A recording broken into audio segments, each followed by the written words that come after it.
bat dabil, zazpi laguneko kuadrilla dabil, itxasontzi batean, baina zer dela eta sartu dira, eta denbora desentez gainera.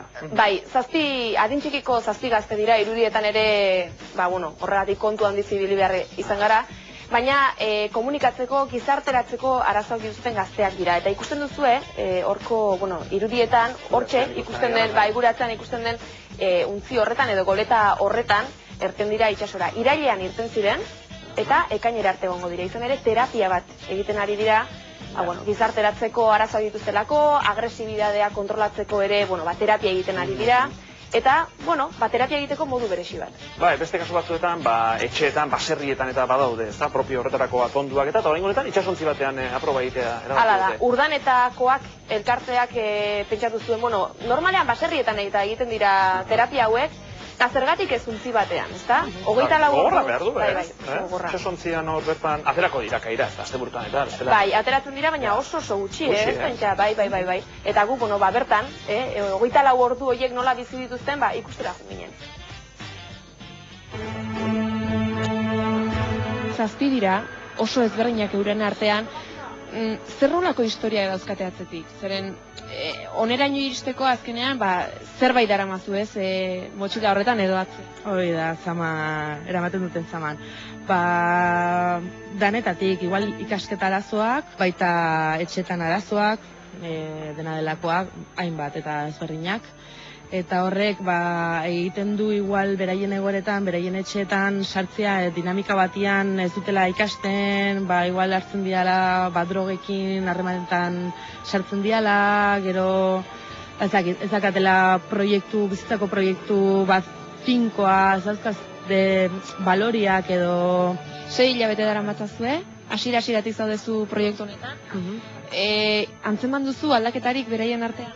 Aldaketak nabaritzen dira, espresatzen diren moduan, gauzak eskatzeko moduan, ez dakit, igual ordena edo lana egiteko moduan, edo beraien artean hitz egiterakoan, ez dakit, agresibitatea ere landuin da, nabaritzen da, baina kriston lana gehatzen da indikan, egiteko.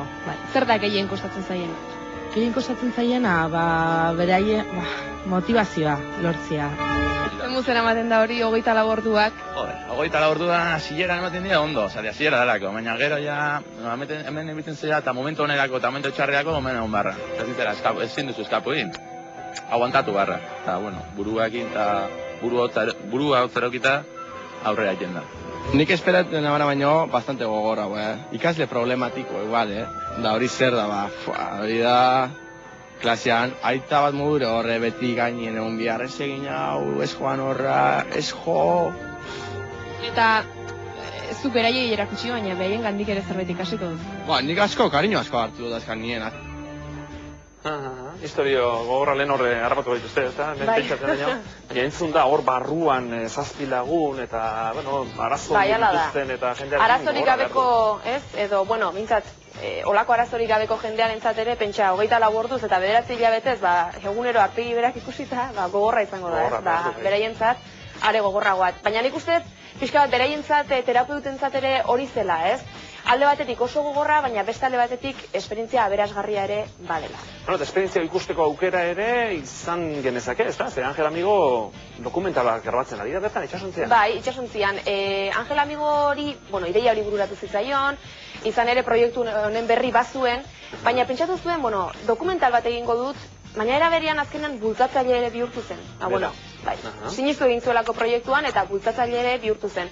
Eta kasualidadea gu Baionako portura gerturatu ginenean, berari ere hainbat irudi eta hainbat elkarrizketa grabatzea tokatzen zitzaion, eta hantxe ikusi genuen. Esaten dute, gure munduan, zine munduan, umeekin eta itxasuekin pelikulak baztertu egin behar dira. Eta ni 30 urte ibili ondoren profesionetan, sartu naiz pelikula bat egiten, itxasontzi baten, eta, umiak ez dira umiak, gazteak. Baina, ondo doa. Gazteek nola hartu dute, beraien esperientzia honekin, ez da, dokumental bat egitea? Nik nola gazte problematikoekin, batez ere harreman zailak, komunikatzeko ere problemekin, pensatzen nuen igual problemare bat izango nuen hori entrevistak egiteko edo kontatzeko gauzak, baina, bueno, denak nahi dute kontatu beren esperientziak eta problemik ez ditan. Gero gainera, dokumentala da, ez bakarrikan umei buruz, baizik eta hemen 3 talde desberdinak daude terapeutak, mundu badia, eta gero tripulazioak.